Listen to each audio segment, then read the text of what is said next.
Bem-vindos ao Raio X Sporting. Vamos aos temas que vão dominar o programa de hoje.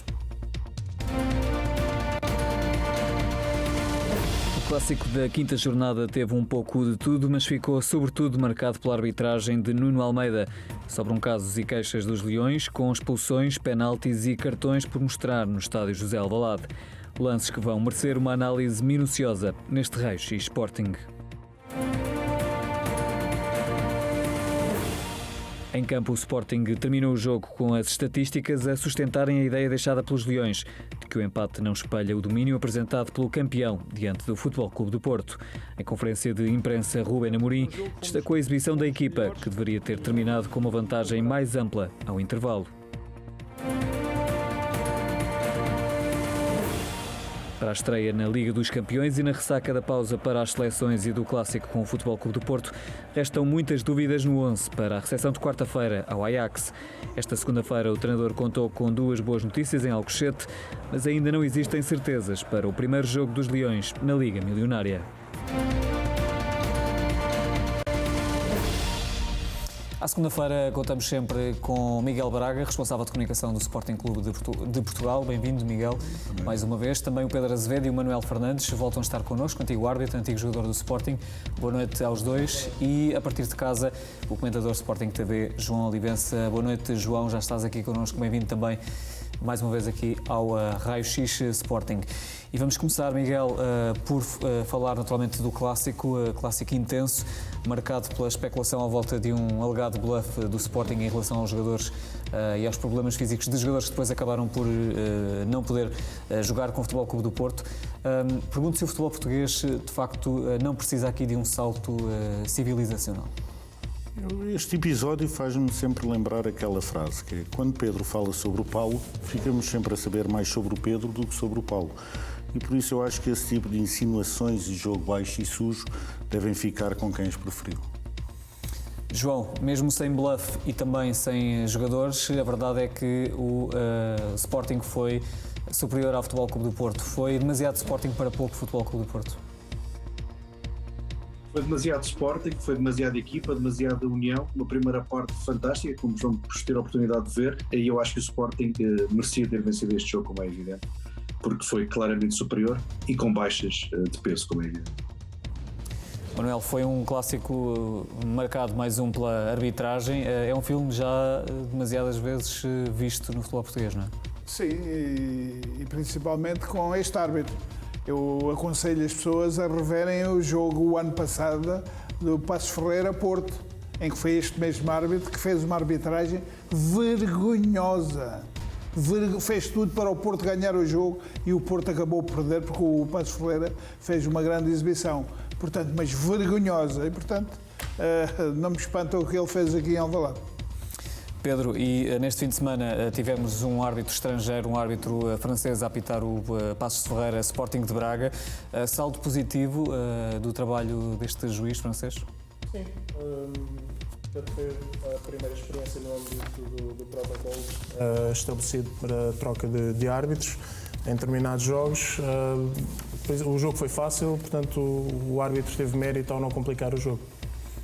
Muito bem, está feito o aquecimento neste Raio X Sporting. Vamos começar o programa de hoje.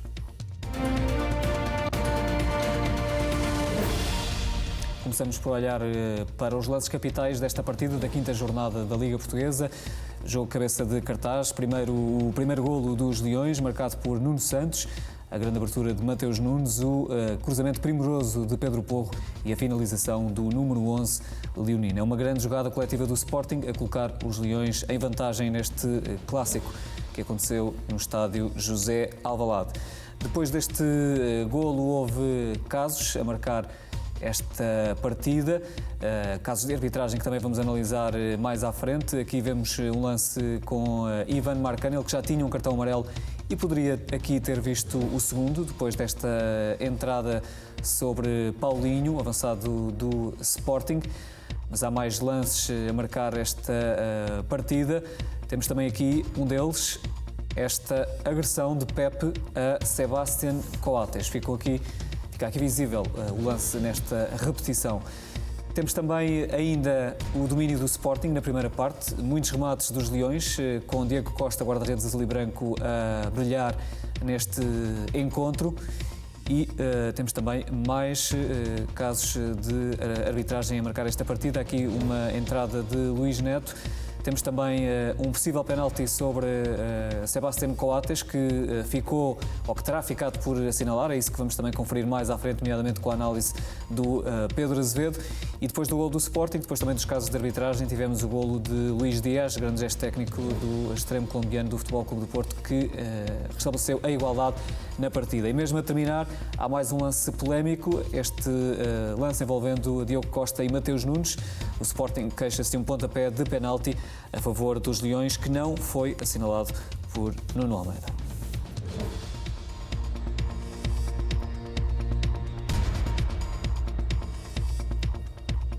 Rubén Amorim destacou o domínio do Sporting nesta partida, que representou uma evolução dos Leões em clássicos com o Futebol Clube do Porto. Obviamente quem viu o jogo vê que o Sporting era um justo vencedor. Não aconteceu, já aconteceu o contrário noutros jogos e, portanto, o que nós temos que fazer é olhar para este jogo, o que é que melhorámos em relação aos clássicos passados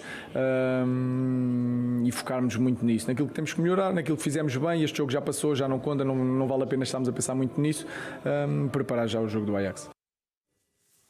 Miguel, e pergunto, a partir desta análise de Rubén Amorim, também dos dados e das imagens que podemos ver de mais oportunidades do Sporting, se de facto o Sporting seria um justo vencedor deste clássico com o Porto? Não vou ser eu a contradizer o Rubén Amorim. E apesar de achar que sim, que o Sporting jogou melhor, também acho que a justiça no futebol é sempre relativa e o próprio Rubén também faz referência a isso, mas olhando para os números, de facto, fizemos mais remates à baliza, tivemos mais remates enquadrado, mais ações na área adversária, mais cantos, jogámos de facto melhor. O Porto, nestas estatísticas, acabou por ter mais faltas que o Sporting e também mais posse de bola. Mas acho que foi um bom clássico, ou seja, foi um clássico intenso, foi jogado no limite, o Sporting teve mais oportunidades, a atitude, diria, das duas equipas foi muito, muito competitivo, mas apesar de achar que merecíamos mais, o que conta no futebol é o resultado e quando o árbitro apita, e o Rubén disse isso e bem, o jogo acabou e agora o próximo pensamento do clube está obviamente no jogo com o Ajax. Mas são sinais encorajadores, nomeadamente para este jogo com o Ajax, e tendo em conta que o Sporting aqui neste arranque de época já teve 2 testes de peso, 3 até, com o Sporting de Braga na Supertaça, também no campeonato, e este clássico com o Futebol Clube do Porto? Sim, eu acho é sempre melhor jogar bem, não é? Também, eu diria, o melhor é ganharmos sempre. Depois, o ideal é ganharmos e jogarmos bem também.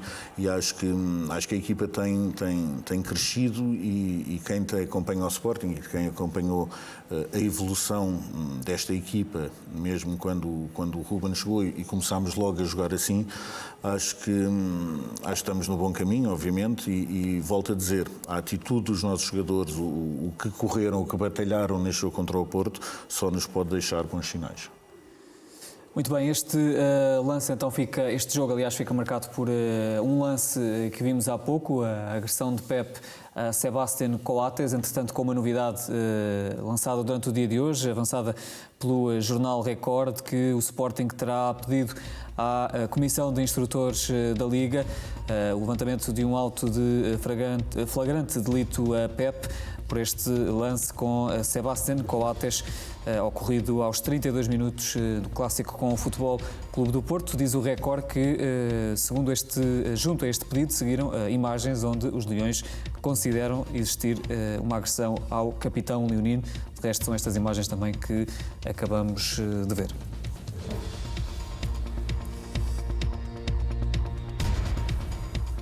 E eu pergunto, Miguel, se esta notícia avançada pelo Record se corresponde à verdade. Sim, neste caso corresponde à verdade. Portanto, o Sporting vai avançar com este pedido, avançou com este pedido? Avançou com este pedido? Sim, claro. Porque acho que, olhando para o jogo e é difícil não começarmos a falar da arbitragem e do que se passou em campo, mas... Até porque, Miguel, desculpa interromper, foi um jogo com 40 faltas, só aqui para fazer um resumo rápido, 11 amarelos e um cartão vermelho. Por isso eu pergunto se a arbitragem de Nuno Almeida teve influência ou não no resultado. Eu aqui vou dizer uma coisa que não sei se o Pedro e o Mantiel não se vão mandar um pouco ao ar perante a conversa que já tivemos anteriormente, mas eu de facto acho que o Nuno Almeida não teve influência no resultado. Como disse, acho que foi um jogo muito difícil para o árbitro também. Acho que existiram vários lances de difícil juízo e de muita intensidade. E mesmo os cartões amarelos, eu relembro que se critiquei no final da época passada o Artur Soares Dias por ter expulso o Gonçalo Inácio logo aos 17 minutos, não me parece bem que agora fosse criticar o Nuno Almeida por fazer exatamente a mesma coisa ao Marcano, ou seja, acho que ele tentou, à sua maneira e com as suas ferramentas, digamos assim, controlar o jogo. Mesmo o segundo lance que mostramos ali, ou seja, do empurrão ao Coates, até fazendo um bocadinho de fé em noutros lances tem acontecido, são sempre lances de alguma subjetividade, onde eu posso dizer que o Coates foi empurrado e pessoas dizem que aquele empurrão não teve a intensidade suficiente e poderíamos ficar aqui durante horas a discutir, muito embora eu tenha a minha opinião.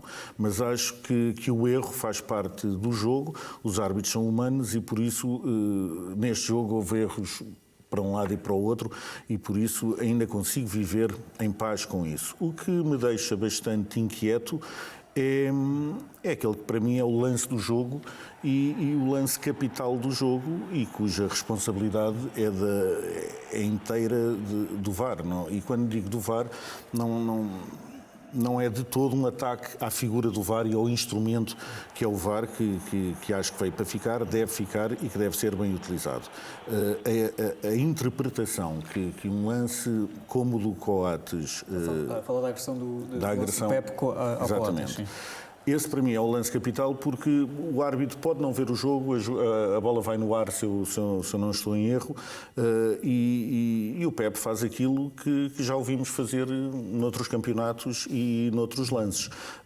Além do mais, neste futebol português, onde há sempre a interpretação subjetiva das intenções de um jogador, acho que se mostrarmos aquela imagem, ou esta, e onde vemos o Pepe a cerrar os dentes e pronto...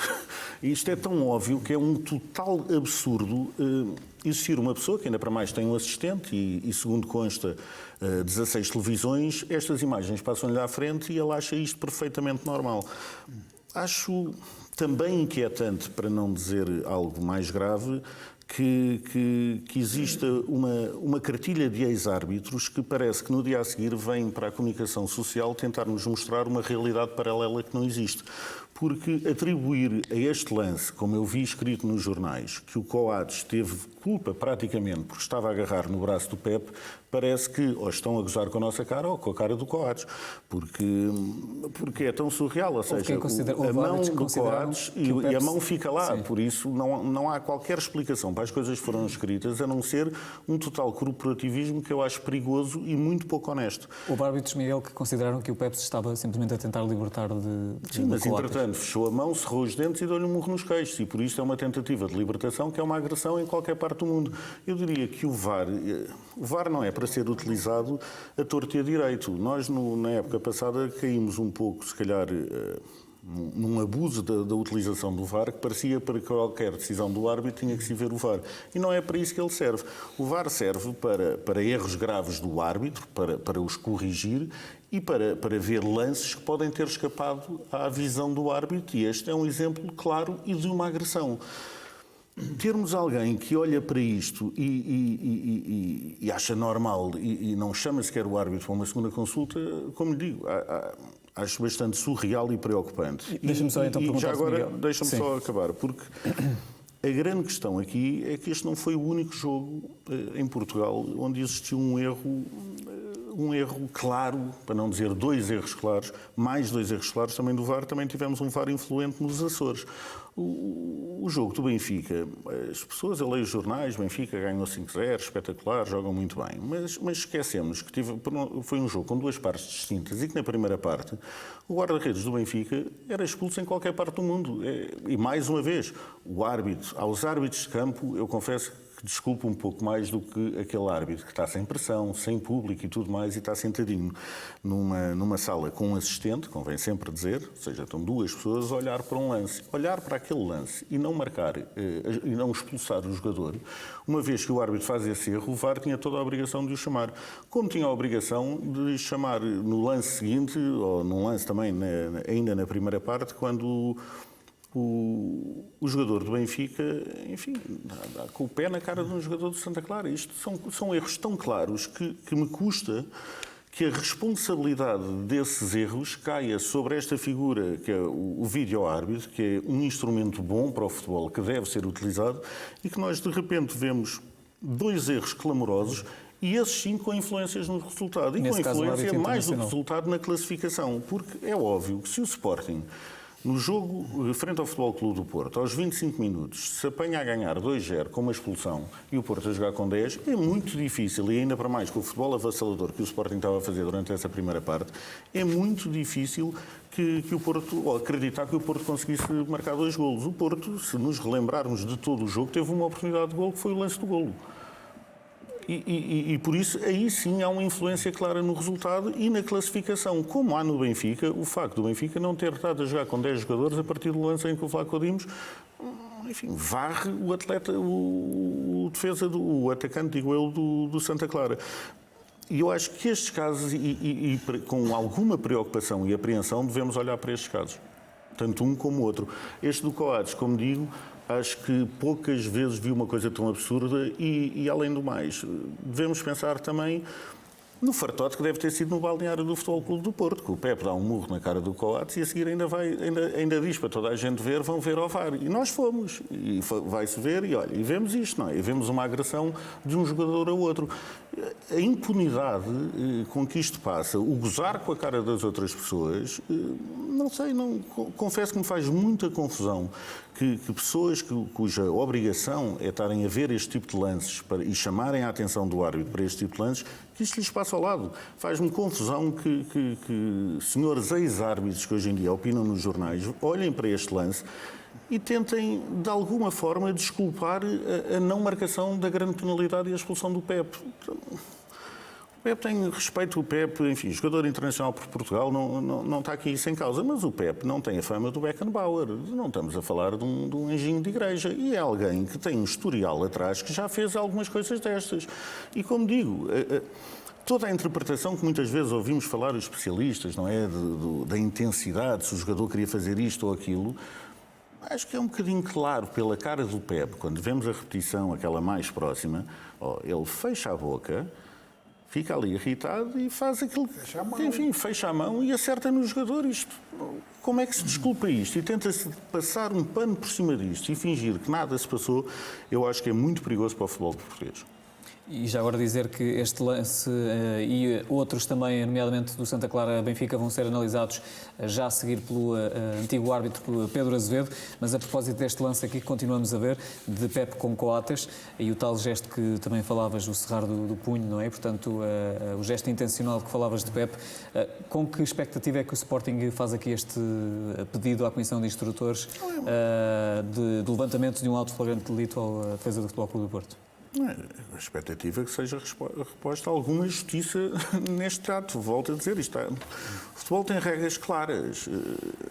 Voltando só um bocadinho aos Açores, faz-me confusão. Nós temos de perceber quem é que estava atrás do VAR no jogo dos Açores. Estamos a falar do Artur Soares Dias. É um árbitro internacional, é um árbitro de Champions League. Fazer uma coisa destas é incompreensível. E em Alvalade, volto a dizer, isto não é uma questão de expectativa, nem é o Sporting a querer castigar o Pepe. O que o Sporting quer é não ser penalizado mais do que já foi anteriormente, porque, volto a dizer, o lance capital do jogo é este e é um lance que não só tem influência no resultado, como tem influência na classificação. E é isso que nós temos que perceber. E por isso, o lance, diria eu, que é tão claro, é tão óbvio, é uma agressão tão grosseira que faz a maior confusão que um vídeo-árbitro tenha deixado de passar isto em claro. Muito bem, entretanto estamos na 5ª jornada da Liga Portuguesa, importa por isso olhar para o balanço também da amostragem de cartões. É algo que também fomos fazendo na temporada passada do Raio X Sporting. Ora, nesta altura percebemos que o Sporting, à semelhança do que aconteceu na temporada passada, é a equipa entre os 3 grandes com mais cartões recebidos. Temos, no entanto, o Sporting com menos faltas cometidas, portanto 74 pelo Sporting, 79 pelo Benfica, 80 pelo Porto, mas mais cartões amarelos recebidos pelos Leões, 10 cartões recebidos pelo Benfica, mostrados aos jogadores do Benfica, e 14 cartões amarelos mostrados aos jogadores do Futebol Clube do Porto.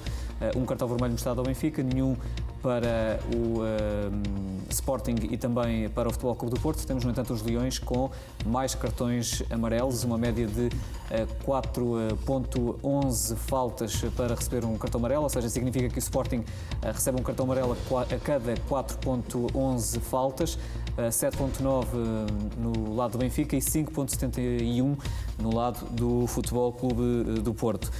Miguel, estamos ainda na 5ª jornada, mas estes dados aqui seguem uma tendência, não é? A tendência do balanço geral da época passada. Não foi algo que nós alertámos na época passada, mas também diria que temos que ver mais, deixar passar mais algumas jornadas para ver se esta tendência se mantém, até porque o Sporting já jogou em Braga, já jogou com o Porto em casa.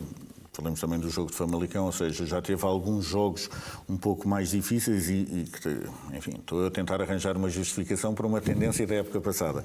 Esperemos que as coisas este ano melhorem, mas voltando até aos lances que aqui falámos, bastava o VAR, a intervenção do VAR, tanto num lado como no outro, e já teríamos aqui uma estatística diferente.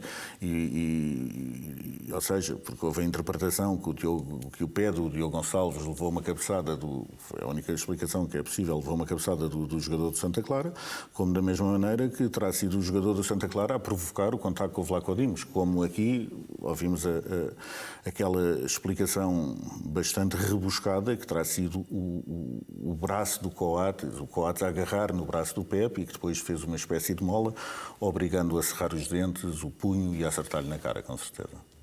É o balanço para já na amostragem de cartões aos 3 grandes na 5ª jornada da Liga Portuguesa. A Liga dos Campeões está aí à porta e daqui a pouco vamos falar sobre ela. Duas boas notícias para Ruben Amorim no arranque da preparação para a estreia na Liga dos Campeões. Daqui a pouco analisamos e antecipamos a equipa do Sporting para a recepção ao Ajax.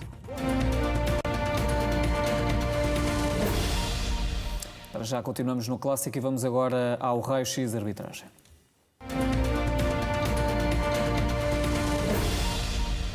O Pedro Azevedo está aqui connosco, vai fazer a análise dos casos deste Clássico, mas também, como vimos, do Santa Clara Benfica.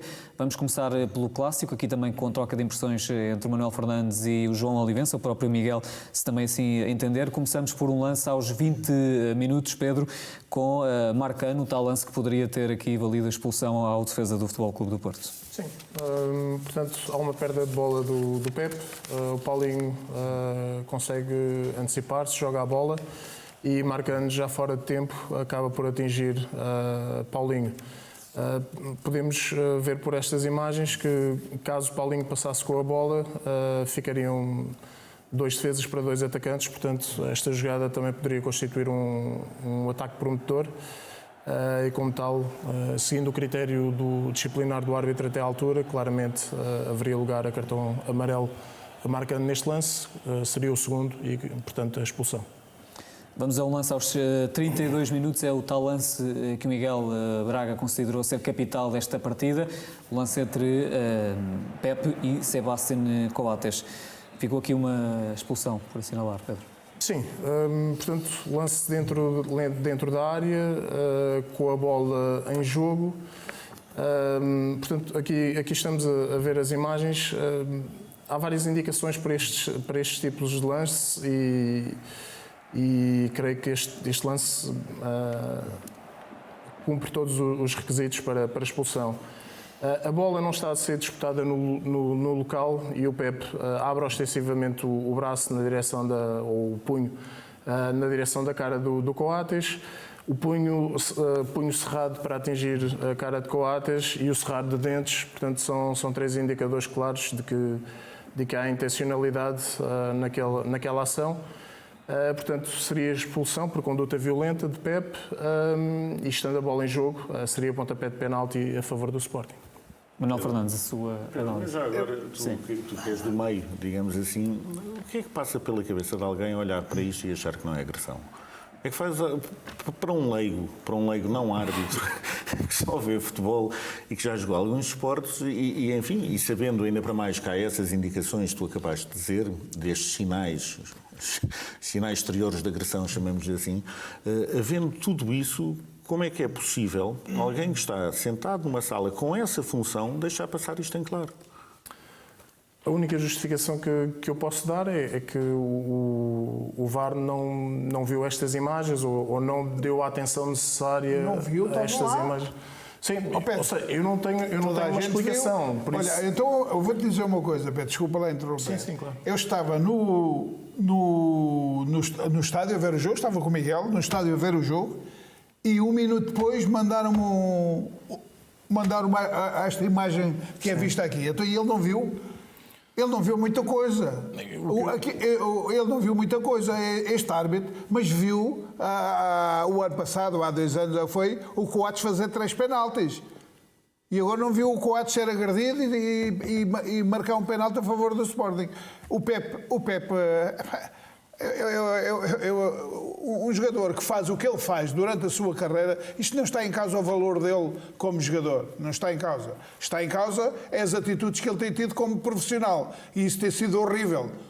É um jogador horrível como profissional. Portanto, ele não respeita ninguém. Esta é a verdade. Ele não respeita ninguém. Vale tudo para ganhar. Isto é o lema da equipa que nós defrontamos. É o lema. Vale tudo para ganhar. E vão socar na cara dos adversários, porque depois tem os cartilheiros que não dizem nada, como o Miguel disse muito bem.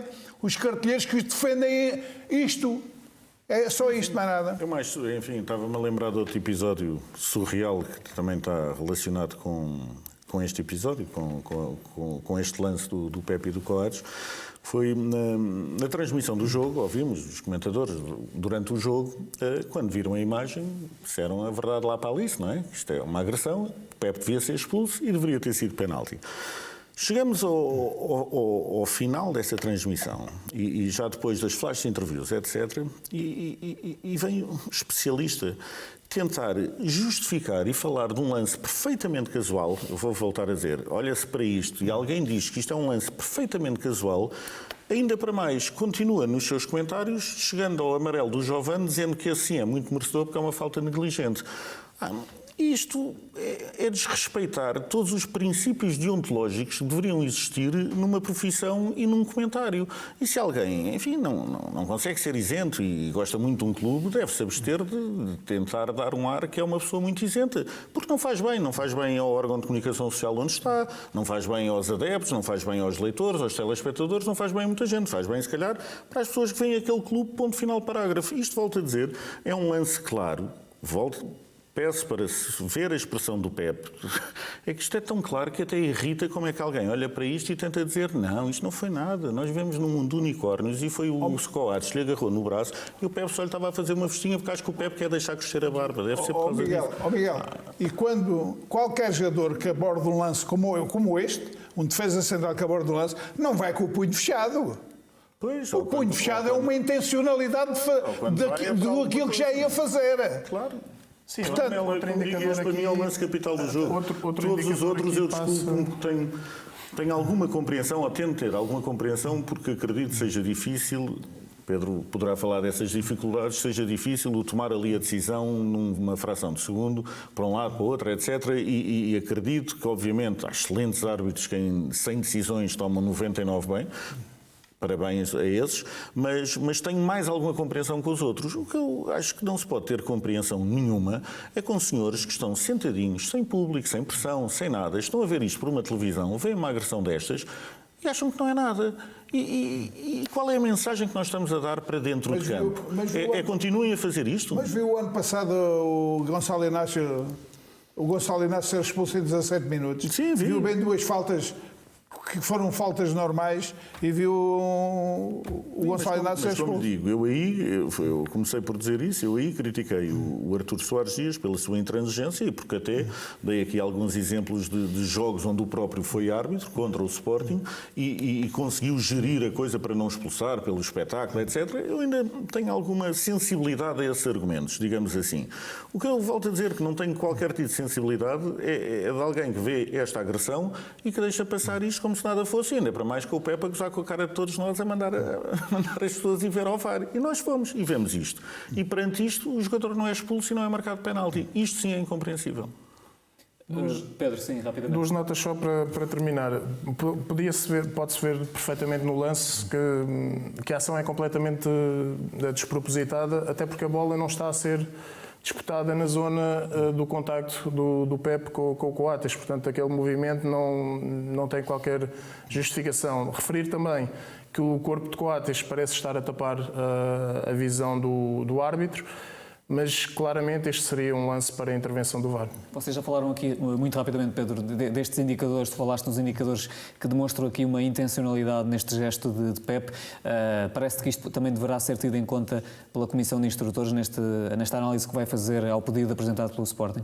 Bom, ultrapassa um pouco o âmbito da arbitragem, mas São argumentos parece que sim, não é? São argumentos válidos e que são instruções que são passadas aos árbitros. E que talvez, seja, só perguntar aqui ao João, porque já está também há algum tempo à espera, e que talvez, João, sejam difíceis de contrariar. Isto é, pergunto se há alguma justificação possível para este lance que acabámos de ver, e olhando aqui, lá está, para a análise que a Comissão de Instrutores vai fazer ao pedido apresentado pelo Sporting, há alguma justificação possível para este gesto de Pepe com Coates? Bom, eu tenho a lamentar que num jogo de futebol destes ainda existam, em pleno século XXI, ainda existam agressões destas num jogo de futebol, intencionais ou não deixam de ser uma agressão. E eu acho que mesmo o Pepe certamente estará arrependido desta agressão e o Coates está dorido com esta agressão, porque certamente ainda se lembra do quanto lhe deve ter doído, porque as imagens falam por si. É inequívoco, eu não encontrei nenhum ex-árbitros, jogadores profissionais no ativo, amigos, esportistas. Não há ninguém que não me diga que isto não é falta, que não é agressão, não há ninguém que não me diga que devia ter sido expulso o jogador, não há ninguém que não me diga que tenha havido uma sanção. Então eu não consigo perceber como é que um lance destes passa ainda a limpo. Em pleno século XXI, acho que em várias modalidades em que existem agressões, e nós temos essa oportunidade, os jogadores são sancionados, independentemente de ser o Pepe, podia ser o Coates ao Pepe, Pepe ao Coates, independentemente do jogador que seja, este tipo de ações têm de ser obrigatoriamente sancionadas, o jogador tem de ser obrigatoriamente expulso. Não há outra forma de encarar isto. É uma agressão, intencional ou não deixa de ser uma forma de agredir o jogador. Na minha ótica, parece-me uma forma de agredir o jogador. Intencional ou não sei que o jogador devia ter sido sancionado e lamento que ainda num jogo destes tão clássico ainda aconteçam este tipo de ações. Entendo que muitas vezes os jogadores não se controlam durante a partida e por vezes têm momentos em que sucedem este tipo de lances. Portanto, nós já vimos isto acontecer com vários jogadores até bastante corretos, outros nem tanto. A realidade é que este tipo de sanções, este tipo de ações não pode passar. É um exemplo para o futebol que passa depois para os escalões mais jovens, passa para os escalões amadores, passa por uma quantidade de campos, não só no futebol, mas noutras áreas do desporto também, e é o futebol profissional que tem que dar o exemplo, na minha ótica, de cima para baixo, e para todos os jovens que se querem tornar desportistas, e para todos aqueles que praticam o desporto de forma amadora, como eu disse, e que têm de uma forma natural praticam, e que obviamente este tipo de ações não podem ser obviamente toleradas. Pedro, vamos para outro lance aos 49 minutos. Pedro Porro agarra Uribe. Poderia aqui ter visto um segundo cartão amarelo? Sim, portanto Pedro Porro perde a bola, de imediato agarra Uribe, impedindo-o de iniciar um ataque rápido. Portanto, não há ali possibilidade de jogar a bola, é o agarrar ostensivamente o adversário, considerada uma falta tática. Portanto, aqui Porro, e seguindo uma vez mais o critério apertado do Nuno Almeida, poderia ter visto o amarelo. Só de referir que na questão do critério, que minutos antes Uribe tinha feito uma falta muito similar a Porro, na altura que Porro vai entrar na área e que também não viu o amarelo. Ou seja, iniciamos... teve o critério. É entrar na área e que este sim. é a sair da área. Sim, ainda assim...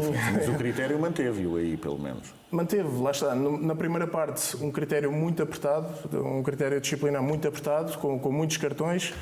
O que é que isso provoca?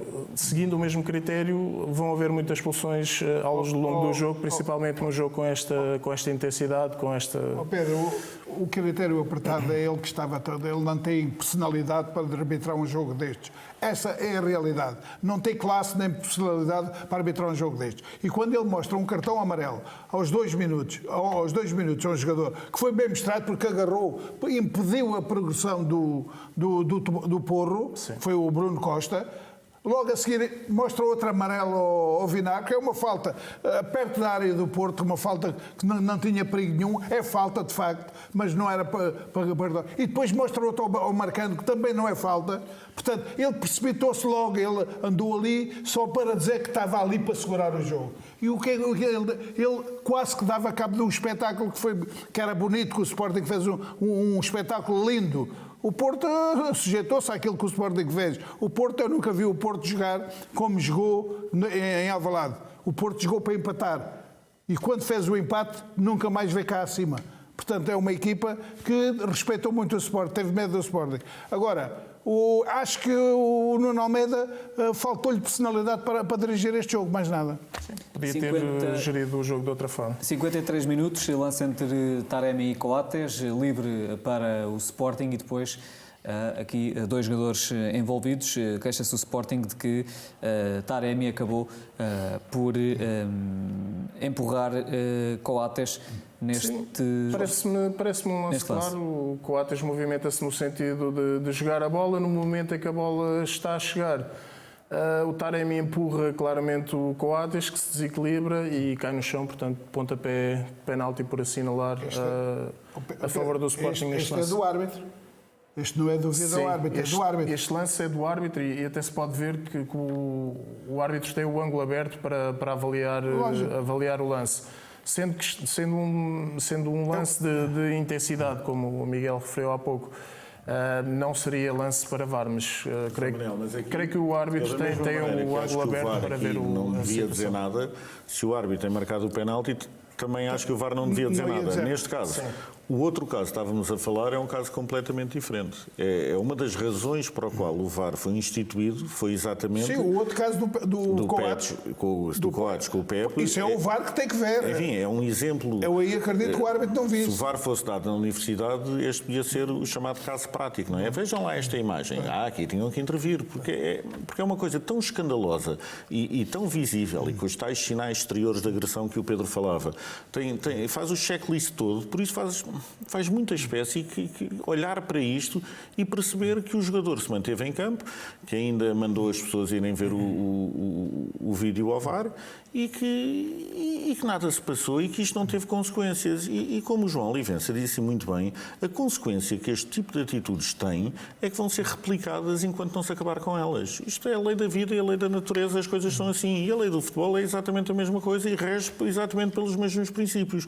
E por isso nós temos atualmente ferramentas à nossa disposição para acabar com este tipo de lances. Porque é que não o fazemos? Existe medo de quem? Eu sei do que o medo já existe há muitos anos, Miguel. Está bem, os medos, o medo, e agora está outra vez a começar o medo. Há equipas que não podem estar sem ganhar 2 anos seguidos. Vamos ter de avançar, fazer aqui, entretanto, apenas uma correção, que este lance que acabámos de analisar ocorreu ao minuto 48 e não ao minuto 53, como tínhamos dito anteriormente. Vamos para mais um lance, agora na área contrária e com Pepe a cair na área do Sporting e a queixar-se de um pontapé de penalti. Há motivos para a sanção máxima, Pedro? Não, na minha opinião não. Pode-se ver o Pepe já antevendo o contacto com o Mateus Nunes, deixa-se simplesmente cair, portanto... Nada. Quanto muito, eventualmente, uma simulação. O Almeida poderia considerar simulação, mas... Dizer que não há motivo para pontapé de penalti. Vamos para o minuto 87, a expulsão de Tony Martínez por acumulação de cartões amarelos. Ele acaba por ser expulso, ver o segundo cartão, depois de uma entrada negligente sobre Coates. Sendo que, faço aqui uma pergunta também muito rápida, Pedro, porque no primeiro lance em que Tony Martínez acaba por ver um primeiro cartão amarelo, ele tem 2 entradas e ficou a dúvida, na altura, até para muitos adeptos que assistiram a este jogo, se ele não deveria ter visto logo, ou seja, existir aqui uma dupla sanção, ter visto 2 cartões amarelos neste primeiro lance. Digamos que se fossem entradas negligentes, poderíamos considerar 2 cartões amarelos. Aqui há um agarrão, o árbitro dá a lei da vantagem, ou deixa seguir o jogo, pelo menos, e depois existe o segundo agarrão. Portanto, no fundo, o primeiro agarrão não tem impacto no jogo, e daí o Nuno Almeida ter mostrado só um cartão. Tendo sido, imagine-se que são 2 entradas em tackle que atingem adversários, entradas negligentes, aí sim poderia haver dupla sanção. Vamos para o tempo de compensação, 4 minutos passados sobre o minuto 90, e há um lance também final com protestos do Sporting, lance envolvendo o Diogo Costa, guarda-redes do Futebol Clube do Porto, e Mateus Nunes, que fica muito queixoso deste lance. De resto, ele estará em dúvida para o duelo com o Ajax. Vemos aqui o contacto entre os 2 jogadores. Existe ou não infração, na tua opinião, Pedro? Não, na minha opinião não. Portanto, os 2 jogadores movimentam-se na tentativa de disputar a bola. O Diogo Costa consegue agarrar a bola, protege-se e acaba por haver o choque com o Mateus Nunes, mas não vejo o motivo para assinalar a infração neste lance. Já agora, uma dúvida que também me assistiu no estádio, que tinha, nós aqui no programa até acho que falámos sobre isso, dos tempos de compensação que agora estavam um pouco mais largos, que se não me lembro foi no jogo com o Braga, 8 minutos, 7 minutos, e até dissemos que era algo de positivo, porque no fundo não se estava a beneficiar o infrator, aquele que perde tempo, digamos assim. Olhando para a segunda parte, achas que os 4 minutos era tempo suficiente ou, na tua opinião, deveriam ter sido dado mais? Já agora foram inferiores aos 5 da primeira parte. A primeira parte foram 5. Pedro? Honestamente não tenho presente, depende da quantidade de substituições, do número de assistências. Muitas. Não tenho presente, honestamente, por isso não posso comentar. E houve paragens, e houve muitas paragens. O Porto fez muito antijogo. Pedro, posto isto e observados todos estes lances, qual é que é a nota deste trabalho feito nomeadamente por Nuno Almeida? Sim, referi somente que foi um jogo difícil de gerir, como são muitos jogos de Sporting Porto, Benfica Porto, Sporting Benfica. Há muita intensidade, agressividade em cada lance. Os jogadores não ajudaram também, muitos protestos, algumas simulações. Portanto, olhando para a equipa de arbitragem como um todo, incluindo VAR, nota 2 para a equipa de Nuno Almeida neste jogo. Trabalho negativo de Nuno Almeida, a intervenção direta também de João Pinheiro, vídeo-árbitro deste encontro, nota 2. Vamos então rapidamente para o Santa Clara Benfica. Há 2 lances também capitais neste encontro e que estão a gerar forte polémica nesta 5ª jornada. 28 minutos, Vlaco Dimos, disputa de bola com o Mansur do Santa Clara. Não foi exibido o cartão vermelho, como a generalidade, creio, também daquilo que podemos ler dos especialistas em arbitragem, consideraram que deveria ter sido mostrado o cartão vermelho ao guarda-redes do Benfica. Sim, claramente. No lance há um uso despropositado de força, coloca em perigo a integridade física de Mansur. Portanto, tem sido um lance com intensidade, com velocidade. A perna e o pé estão à altura da cabeça do pescoço de Mansur. De referir também que até pelo facto de poder anular uma clara oportunidade de golo, por aí também poderia justificar a expulsão. E isto independentemente de de Vlaco Dimos ter tocado ou não na bola. Outra coisa a referir é que Rui Costa assinala pontapé livre indireto. O pontapé livre indireto aplica-se quando é uma falta, mas sem contacto. E no caso, claramente houve contacto, portanto, também por aí foi uma decisão claramente errada. Duplamente errada, digamos assim. O VAR claramente teria que intervir. Rui Costa como árbitro, Artur Soares Dias como vídeo-árbitro. O Miguel também já tinha falado deste lance e também deste que vamos analisar agora. 35 minutos, Diogo Gonçalves que toca com a bota no pescoço de Crisan. Ficou aqui um pontapé de penalti por marcar a favor do Santa Clara. Sim, correto. Portanto, é um lance disputado na área do Benfica. E Diogo Gonçalves acaba por tocar com a bota na cara, pescoço do Crisan, portanto, pontapé de penalti por assinalar. Aqui também poderia ter havido a intervenção do VAR para ajudar o árbitro em campo. Muito bem, ficaram assim analisados então os casos de arbitragem não só deste Sporting Futebol Clube do Porto, como também deste Santa Clara Benfica. Miguel, vamos aqui regressar à análise dos temas que marcam a atualidade e que marcam também este clássico, porque durante a semana houve uma forte especulação, já falámos sobre isso, começámos o programa inclusive com essa pergunta que te fiz, a propósito de um alegado bluff, foram feitas essas insinuações por parte do Sporting em relação a problemas físicos de jogadores que foram à seleção, que depois tiveram inclusive de abandonar as seleções, mas que no fim de contas não puderam mesmo participar no clássico. Portanto, o que eu te pergunto é como é que ficam todas estas pessoas que alimentaram esta especulação na fotografia, no final de contas? Acho que não ficam bem, mas também não estão muito importadas com isso, sinceramente, porque acho que... Enfim, acho que se percebeu, e conhecendo os departamentos médicos do Sporting e conhecendo a Federação Portuguesa de Futebol, era impensável que houvesse um conluio entre os dois departamentos para enganar não sabe muito bem quem. E por isso, como digo, acho que não ficam bem, mas também não sei se estão muito importados com esse facto. O que temos que realçar é que a forma de estar do Sporting no desporto, no futebol, não nos permite inventar este tipo de esquemazinho como se veio a ver. E a verdade é que se existiu uma equipa prejudicada pelas circunstâncias ao longo destes dias, foi a equipa do Sporting, mais uma vez, como se veio a ver, ao contrário daquilo que se tentou passar, enfim, dando praticamente os metros e os quilómetros que os jogadores do Porto estavam a fazer a viajar em primeira classe e com ar-condicionado e a dormir muito bem. Temos que pensar que hoje em dia e os jogadores de futebol e os jogadores de topo e de seleção e destas equipas grandes viajam com alguma comunidade. E a prova disso mesmo é que o jogador que desequilibrou no Futebol Clube do Porto foi o Luís Dias. Nós, pelo outro lado, a verdade é que ficámos sem vários dos nossos jogadores que, como se veio a ver, não puderam mesmo jogar. Não havia aqui nenhum esquema e, por isso, acho que as pessoas esquemáticas ficam com os seus próprios esquemas e isto foi mais um exemplo disso mesmo. Miguel, comentário. Miguel, quem disse isso foi alguns cartilheiros, porque sabem como é que o Porto funcionou ao longo de toda a vida desportiva. O Porto fez muitas vezes isso. E ainda eu estava na seleção. E eu vi, muitas vezes, eles quando sabiam que não iam jogar, estavam magoados. Isso é verdade, é uma realidade. E, portanto, eles pensam que aqui faz-se na mesma coisa, mas nós não fazemos. A verdade é que no jogo jogado, como vimos, o Sporting foi superior ao Futebol Clube do Porto. As estatísticas da partida demonstram isso mesmo.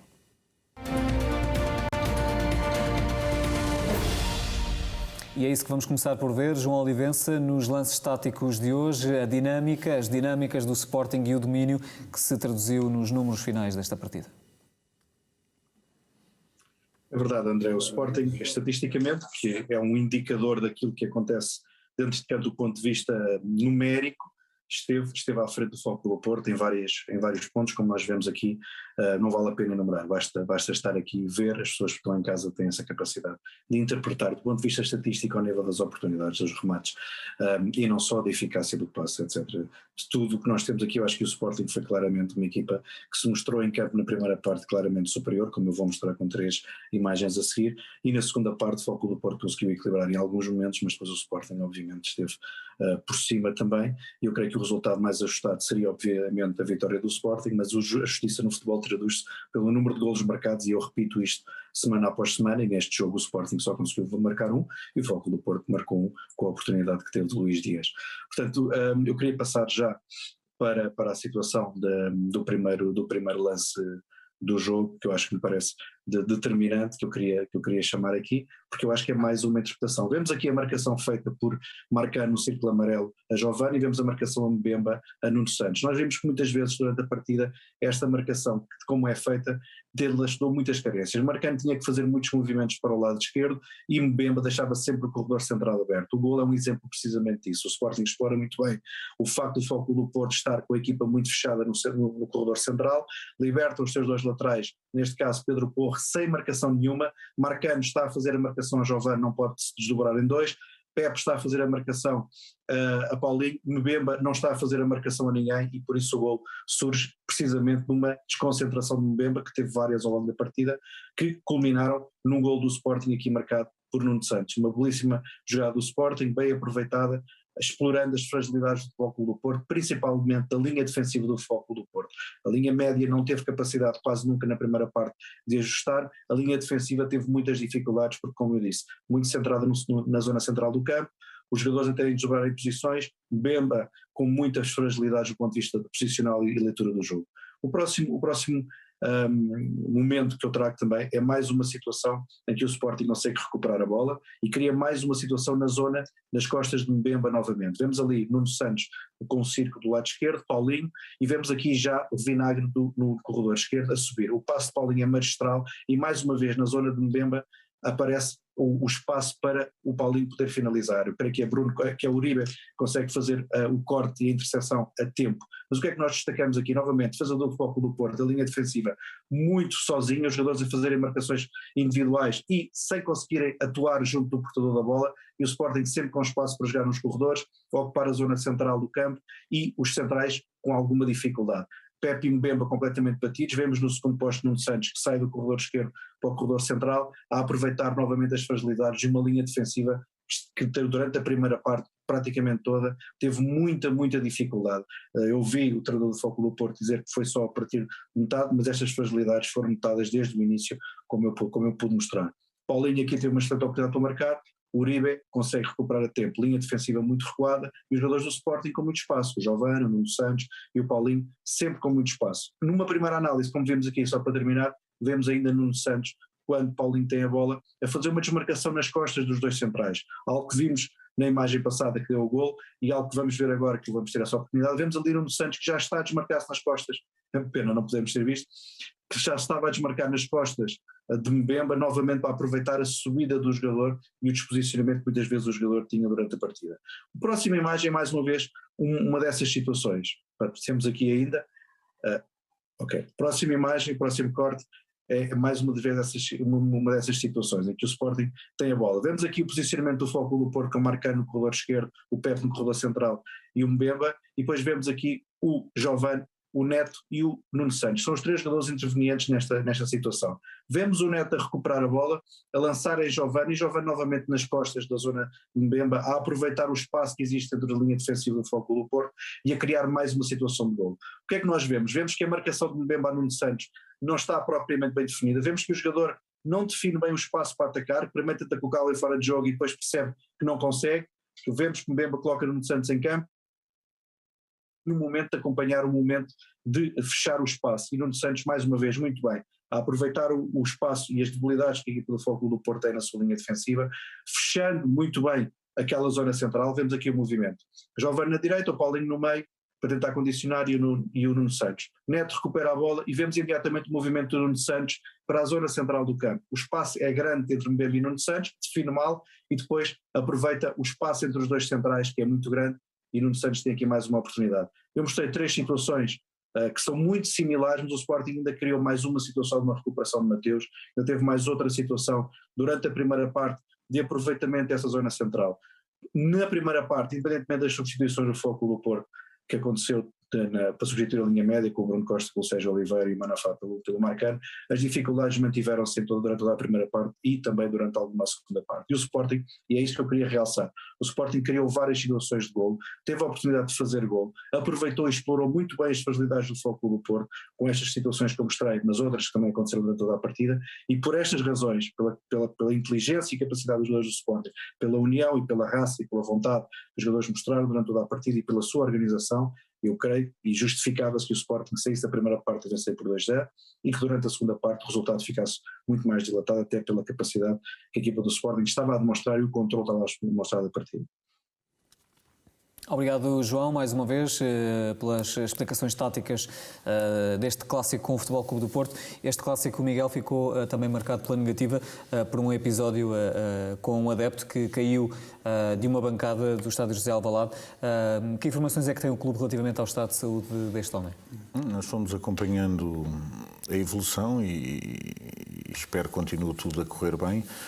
Ainda esta manhã me deram conta disso mesmo, que perante o quadro, enfim, que alguns médicos até falavam daquela palavra proibida em medicina, que era um milagre, isto não ter acabado em pior. Obviamente sofreu várias fraturas, já não está em Santa Maria, já foi transferido para o hospital da sua área de residência, onde vai ficar em observação nos próximos dias. Nós já demos, enfim, já contactámos, digamos assim, a família e esperamos, obviamente, que este nosso adepto recupere na máxima força, com calma, que faça tudo bem e que no futuro, obviamente, esperemos recebê-lo novamente no Estádio José de Alvalade.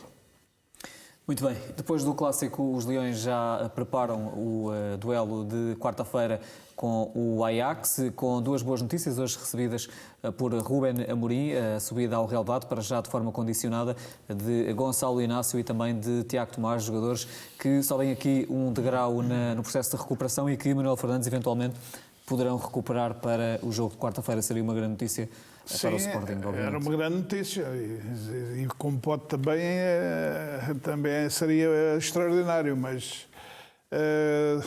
estou convicto de que Ruben Amorim sabe que tem dois jogadores que tiveram parados há algum tempo e agora, se começaram hoje a treinar, têm amanhã. Não é fácil o jogador. Eu estou a falar porque foi quase tudo problemas musculares. E o problema muscular é preciso muito cuidado para não haver uma recidiva. E eu estou convicto de que, atendendo à idade dos dois, que podem recuperar. Se fosse um jogador com mais idade, se calhar teria mais dificuldade de recuperar, mas eu acho que eles têm hipóteses de, se hoje não apresentaram sintomas, amanhã possivelmente já têm que fazer um treino como jogam, e eu acho que era bom porque de facto cá atrás, sem o nosso capitão Coates, aquilo está a ficar muito curto. Mas pronto, vamos ver. Eu acho que o Ruben Amorim tem uma coisa extraordinária, é que ele arranja soluções, vai buscar um ao outro lado e pente na defesa e compõe as coisas sempre de forma... E os jogadores têm aquilo que o João Oliveira estava a dizer, aquilo foi bonito de se ver. Eu estive lá a ver o jogo ao vivo e os desenhos que a equipa fez confundiu. O Pepe não sabia para onde é que andava, o Mbemba parecia um maluco, não sabia onde é que estava. Porquê? Porque a inteligência do Paulinho a puxar os centrais e eles a ficarem, obrigou muitas vezes, deu asa que o Nuno Santos tivesse aquelas profundidades que criou duas oportunidades isoladas com o guarda-redes. É evidente que foram 3 ou 4 vezes que isso aconteceu. Portanto, e eu acho que Ruben Amorim arranjará sempre uma solução. Esta equipa do Ajax é uma equipa... Do meio campo à frente é uma equipa com muita qualidade. É evidente que cá atrás também vai sofrer de sabores, mas lá à frente é uma equipa com muita qualidade. E o Ruben Amorim, melhor que ninguém, sabe aquilo que irá fazer, porque é importante este jogo é muito importante e para um possível apuramento para os 16 avos de final. Sim. Miguel, ambição e expectativas do Sporting para esta estreia na Liga dos Campeões? O próximo jogo apenas e só. Ou seja, tem sido essa a filosofia do clube na última época, tem sido esta época também, e essa é a nossa expectativa, é encararmos o próximo jogo como um fim e pensar apenas nele e não nos próximos. Muito bem, muito obrigado, Miguel, pela tua presença neste Raio-X Sporting. Agradeço também aqui ao Pedro Azevedo e ao Manuel Fernandes, bem como ao João Olivença, aos 4 por terem estado mais uma vez connosco, reunidos aqui no Raio-X Sporting. Agradeço-lhe também, mais uma vez, a preferência. Estamos de regresso na próxima semana.